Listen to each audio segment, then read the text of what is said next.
Hi folks, Andy from the Car Boutique here. Welcome back to the channel. So today's car, a very, very nice but dirty BMW M240i. This vehicle is in for full wash, decon, paint correction, and of course the ceramic coating. So a lovely vehicle to work on, all the normal grime and all kinds of stuff. Okay, so we'll get rid of that in the normal, safe manner. We are going to give this lovely soft top a comprehensive clean. Then we're going to reproof it with a hydrophobic UV protectant, which will be something different for the channel. We will tackle all the spiders, cobwebs and nests and all the nasty stuff that have taken up residence in this lovely black BMW. And of course at the end we'll do something with the plastics. We'll either coat or wax the alloy wheels, put some glass protectant on if we have time as well. So really looking forward to this. Nice little bit of a birdie poo there. So we've already done a pre-wash survey, lots and lots of swirls, no major scratches, so hopefully the machine polishing is going to be quite effortless, but a lovely vehicle to transform, which is what the channel is all about.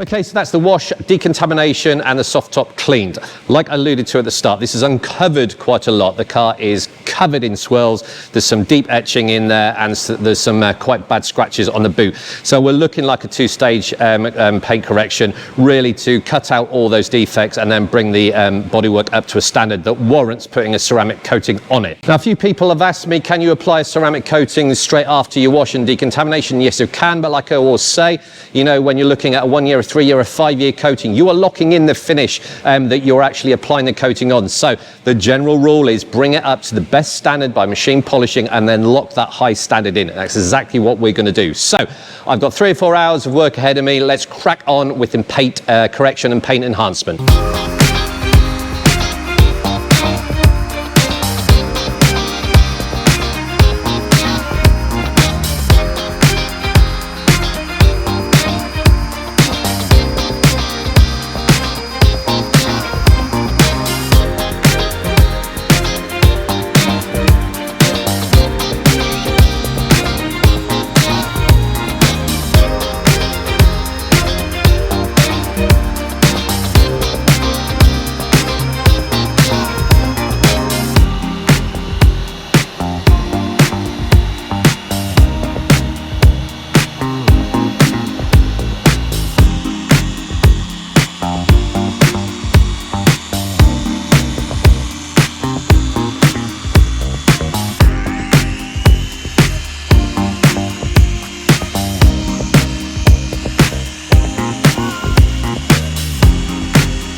So that's the machine polishing done. Took about 5 hours, a bit longer than I thought. In terms of paint depth, it was round about between 135 and 150. And BMW paint is quite hard work, but it's worth the effort because it really has enhanced this paintwork. All the swirls have gone. There's a couple of really, really deep scratches on the boot, which I didn't fully remove, but I've sort of blended them out. So hopefully with the ceramic coating, that'll blend it a bit further. So we're at a stage where we can apply the ceramic coating. Now, I did go around with a panel prep. Diydetail do recommend their own, and they've also got a ceramic adhesion promoter polish that you can use as well. But all I purchased was this in isolation. So I don't have the panel prep, I don't have their applicator. So I did use another brand's panel prep just to get rid of all those compounds, the oils left behind through the compound as well. So the paint is as clean as I can get it. Okay, on to the bit that you clicked the thumbnail for. We've got there in the end. We are now looking at the actual graphene coating itself. So it comes in a nice glass bottle, graphene coating, 3-year diydetail, and I believe this is 30 milliliters. Now, like I said, I don't have the applicator, so I'm going to use my own applicator. I have done a test panel with this, and you're in for a nice treat. I am really, really impressed with this, and hopefully I'm going to articulate why. I've enjoyed testing this so far. So we're going to do the live demo. I'm going to apply it, give my thoughts and feelings, then we're going to reset the camera when it's flashed off, and I'll talk you through the actual flash process, and then we'll do the hydrophobicity test, take the car outside and have a look. Okay, so when you're using any ceramic coating, give the bottle a good shake for 20 or 30 seconds just to mix up all the ingredients. Now, this is the applicator. I'm using one of these little suede microfiber pads that you can put your fingers in the back, and that's what I'm going to be using for applying it. Now, interestingly, it hasn't got one of the sort of little pipette attachments that goes in the bottle. The recommendation is to sort of put 10 drops on this initially for your initial application. Then when you go on to subsequent panels, just put 2 or 3 drops. But because I haven't got this sort of insert, all I'm going to do is put a line in the pad like that. Okay, now obviously put your lid back on. Now, you don't have to be particularly scientific about this. It is not the straight line crosshatch, and you can just relax and do this one. So it's literally like applying a wax. Light pressure, circles, make sure you get full coverage. It's nice and easy on black to see where you've gone. Make sure you don't miss any areas. And in terms of sort of coverage, I'll probably split this bonnet into 3. Okay, now you don't have to go back over and keep working it. Just make sure on your initial application you're not missing any areas, and you're just applying almost like a liquid wax, really. Less is more, okay, and I'll explain why when we come to the removal. And that is it. It really, really is effortless, all right? So just apply it like you apply a wax. Nice and easy. I can see where I've gone. Make sure you get even coverage, and we'll be back when it's time to remove. Okay, so I've repositioned the camera so you can see the sort of effect, and that's what you're looking for when it's time to remove. Now, interestingly, when you apply it, you get that oil slick rainbow effect pretty quickly. Now, there is the temptation at that point to remove it, because a lot of ceramic coatings tell you to look for the rainbow effect and then remove. With this, it's slightly different. You will get an ever-increasing rainbow oil slick effect, but then you need to control yourself from removing it. And what you are waiting for is for it to go through that rainbow oil slick and then start drying. And what I am looking at here is about half of the panel is starting to dry, and at that point you are removing. So hopefully it'll pick it up on camera. And removal is really simple, and if it is simple, you've got it at the right time. Now, what I've found is if you take it off far too early and just react to that initial rainbow effect, it can be a bit smeary. That cross-link hasn't happened, so you're not going to get the full performance. Conversely, if you leave it too long, it can get a bit grubby, and you're more susceptible to high spots. But hopefully you can see how easy this is to remove. So I'm using I think it's a 320 GSM short pile microfiber for initial removal. Nice and easy. And then for a final buff, I'm using a much plusher microfiber, as you can see, and just doing the final bit of removal, picking up anything that I have missed and bringing that luster up. And it really does come up nice. Spend some time and enjoy the process. And I actually am enjoying using it. I love seeing that oil slick, and that oil slick gets stronger and stronger, that rainbow effect really pronounced, and then it starts drying. And like I said, once you see about half of your work dry, there's the time to come off. And with me in this temperature and humidity, I think it was about 3 or 4 minutes, so it wasn't particularly long. And that is it. Effortless. And of course, the final bit, the bit I always forget to video, is going over every time you finish a panel. Just go over it and look for those high spots. And if you follow sort of the instructions and how I've done this, you will not get any high spots. All I'm seeing is a lovely, glossy, wet look finish. Machine polishing's taken out all those swirl marks. And like I said, spend some time. Now is your time to correct it and level it off. Leave it any longer and it's going to sort of bond and set and you'll have difficulties. So always look with an inspection light at your work after each panel after you've removed it.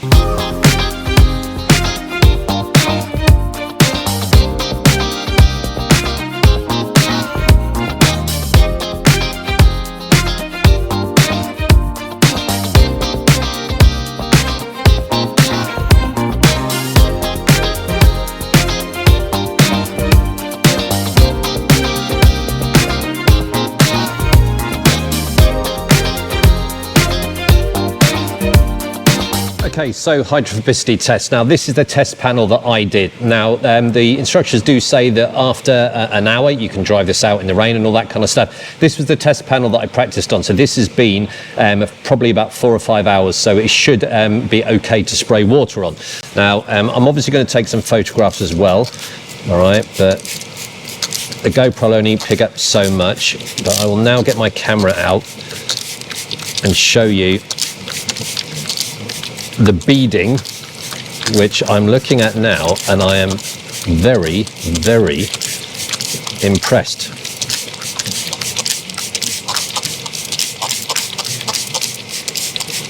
Now, as you can see, when I was trying to do the photographs, the beads just wanted to run off. So really, really good. So this is the runoff test. Should be a bit more random. So we can dry the car.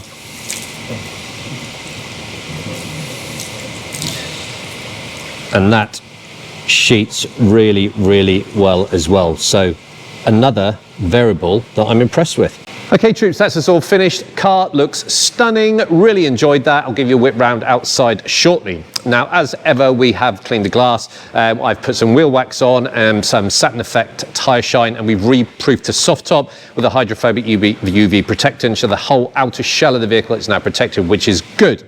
Now, all the other products I've used in this video, I will put in the video description with links, and indeed this one, the actual diydetail 3-year graphene coating, which I purchased from Detailing, and it was just under £55. Now, in terms of longevity, I can't substantiate the claim, but it professes to be a 3-year coating. Yes, it's got the SiO2. Yes, it's got the polysilazane, but this has also got graphene oxide. So it'll be interesting to see if this vehicle is not as susceptible to water spots than some ceramic coatings are, okay, but wait out on that one. So like I said, I'm really impressed with this. I think the price point's spot on, if indeed it does give you that 3-year protection with the correct maintenance regime.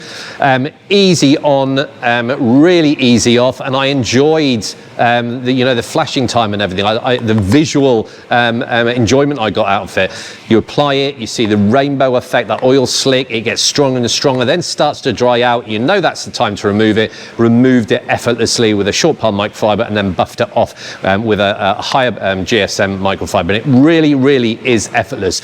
I am pretty confident that even if you haven't applied a ceramic coating, you could use this one. Okay, the actual hydrophobics were pretty good. Really nice beads with high contact angles. The sheeting was pretty impressive, but I'm always cautious with ceramic coatings because I'm conscious that they haven't really hardened a few hours after. So what I do is I always get the owners to send me a picture once it's rained, and I usually populate or put that on the Facebook group just to give you an update. Okay, but what I've seen after I think it was 3 or 4 hours was pretty good. The final thing I will say is it seems to have darkened or enriched the colour. There is a gloss enhancement, but that's sometimes difficult when you machine polish it, but it just seems to pop a bit, and it's really, really slick. So I am really, really confident that the owner is going to walk in and see that visual difference, which is good. So the final thing is, let's take it outside. I'll show you before and after. I am going to revisit DIY detailing products because I'm following on social media. I've chatted to the owner. Very, very helpful people at DIY, and will always get back to you. Ivan is a really, really nice guy, so reach out to him and he'll reply, I'm confident. So let's get it outside, and until the next video, take care, and remember to subscribe and help support the channel. Thank you.